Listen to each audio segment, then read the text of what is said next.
the soaring price of oil sparking growing calls for the United States to take matters into its own hands. So is it time for Uncle Sam to step up production and drilling here at home, or maybe open the spigot to the strategic oil reserve? Joining us now, former oil executive and now Congressman from Texas, Bill Flores, who serves on the two committees that looked into our oil policy today. Let's start with an easy one, because I don't think there's overwhelming demand for this. But what about our strategic preserves? Is there any serious call to open them up and release that oil onto the market?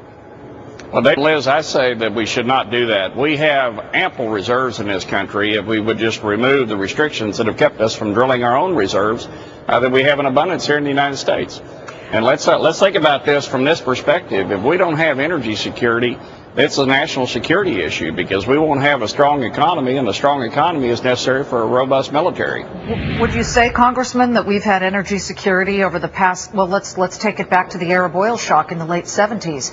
It's really been status quo. We've always depended a lot on the Middle East, although now Canada, Mexico, Russia have filled some of the void. But, you know, it's always been this way, hasn't it? I mean, can you really say that right now is a worse time?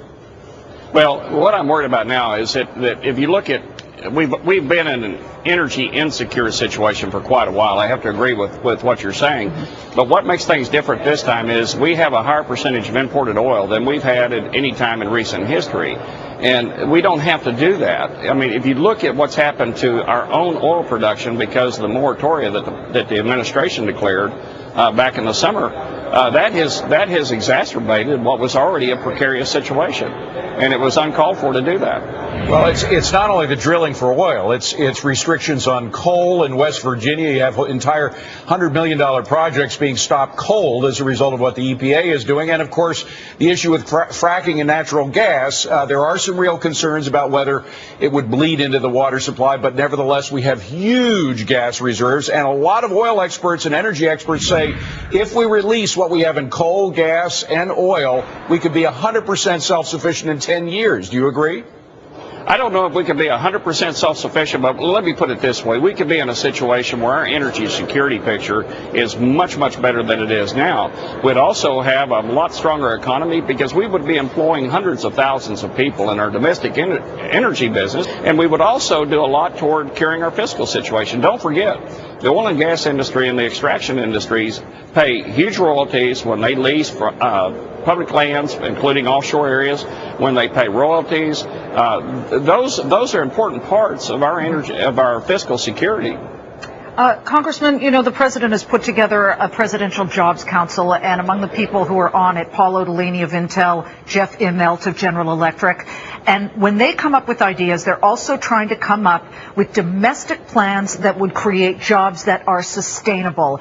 Do you often think about battery technology, green technology, solar technology, wind, all of those things that perhaps take us off, if you went to electric vehicles, etc., take us off fossil fuels, or at least crude oil?